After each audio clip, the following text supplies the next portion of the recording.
Hi అండి, welcome to our channel. ఈరోజు video వచ్చేసి నవరాత్రుల్లోని అమ్మవారికి పెట్టే ప్రసాదం పెసర బూర్లండి. దీని ముందు ప్రసాదాలు డిస్క్రిప్షన్లో లింక్ ఇస్తానండి, కావాలంటే కనుక వెళ్ళి చూసుకోండి. ఇప్పుడు ప్రాసెస్లోకి వెళ్ళిపోదాం. ఇలాగా పెసరపప్పు 1 కప్పు తీసుకున్నానండి. ఇది గంట సేపు నానబెట్టుకొని రెడీగా పెట్టుకున్నాను. ఇప్పుడు ఇదంతా కూడాను నీళ్ళు అనేవి తీసేసుకొని ఇదంతా కూడాను మిక్సీ గిన్నెలో వేసుకొని మిక్సీ పట్టుకోవాలండి. ఇది ఎలా ఉండాలంటే మరీ గట్టిగా కాదండి, అలాగని మరీ పల్చగా కాకుండా మనకి ఇడ్లీ బ్యాటర్ అనేది ఎలా ఉంటుందో అలా ఉండాలండి. ఒకవేళ మనం పప్పు మిక్సీలో ఆడుతున్నప్పుడు కొంచెం గట్టిగా ఉందనుకోండి, 1 టేబుల్ స్పూను వాటర్ అనేది వేసుకొని ఇలాగా మిక్సీ పట్టుకోవాలండి. కన్సిస్టెన్సీ అనేది మనకి ఇలా ఉండేలాగా చూసుకోవాలి. ఇప్పుడు ఈ పిండి అంతా కూడాను ఇలాగా బేకింగ్ ట్రై ఉంటే అందులోనన్నా వేసుకోవచ్చండి, లేదంటే ఒక ప్లేట్ మీద వేసుకోవచ్చు, లేదంటే కనుక ఇడ్లీ పాత్రలోనైనా సరే మనం ఇడ్లీలాగా పెట్టేసుకొని అలాగైనా సరే కుక్ చేసుకోవచ్చండి. ఇప్పుడు నేనైతే కేక్ బ్యాటర్లకి వేస్తున్నానండి.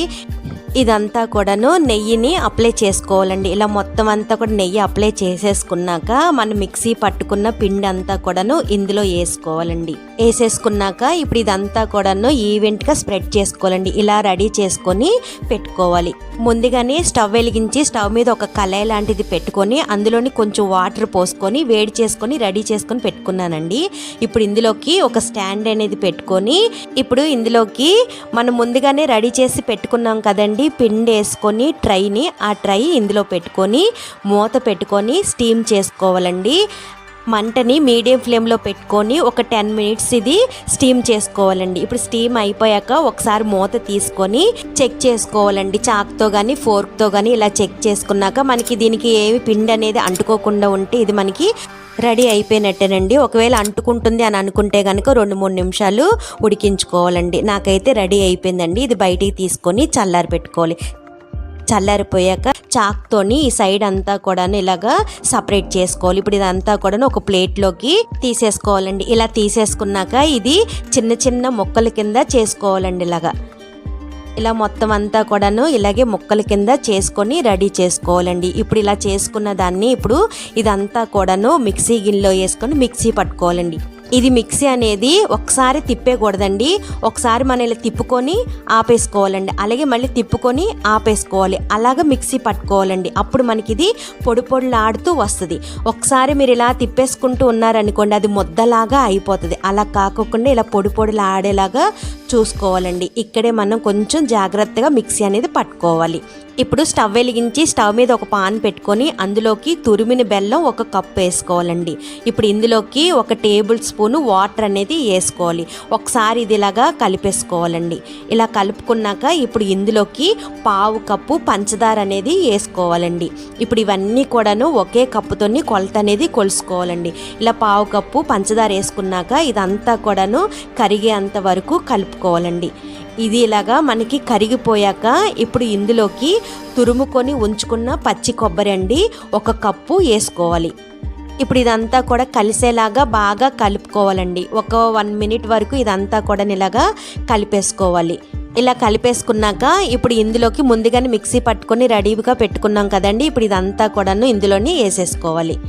ఇలా వేసేసుకున్నాక ఇప్పుడు ఇదంతా కూడా బాగా కలిసేలాగా కలుపుకోవాలండి. మంటని మీడియం ఫ్లేమ్లో పెట్టుకొని ఇదంతా కూడాను చేసుకోవాలండి. ఇదంతా కూడా ఇలా కలిపేసుకున్నాక ఇప్పుడు ఇందులోకి 1 టేబుల్ స్పూను నెయ్యి వేసుకోవాలండి.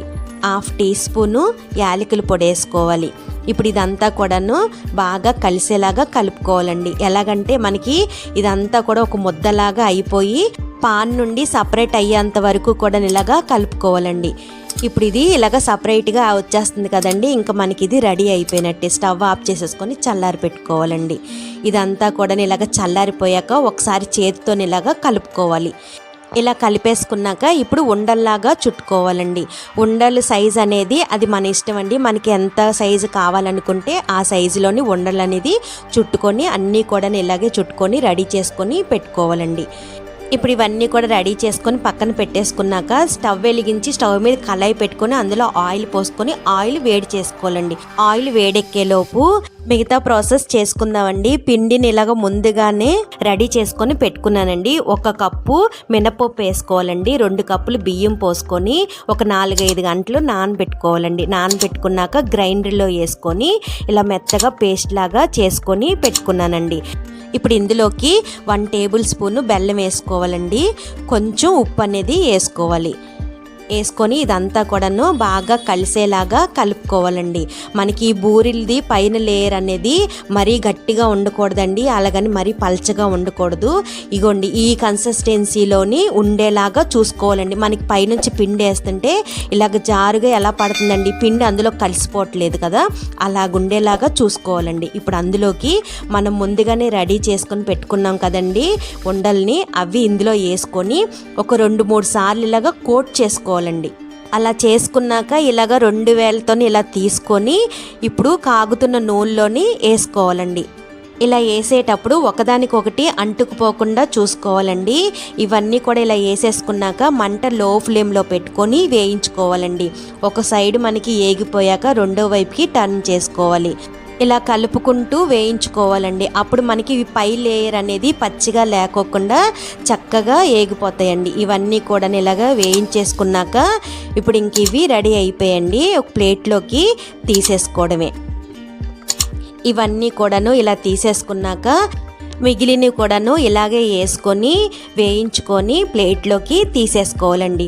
అంతే అండి, అమ్మవారికి పెట్టే ప్రసాదం బూర్లు రెడీ అయిపోయి ఇవన్నీ కూడాను ఒక బౌల్లోకి తీసుకొని అమ్మవారికి నివేదించడమేనండి. నచ్చిందా అండి?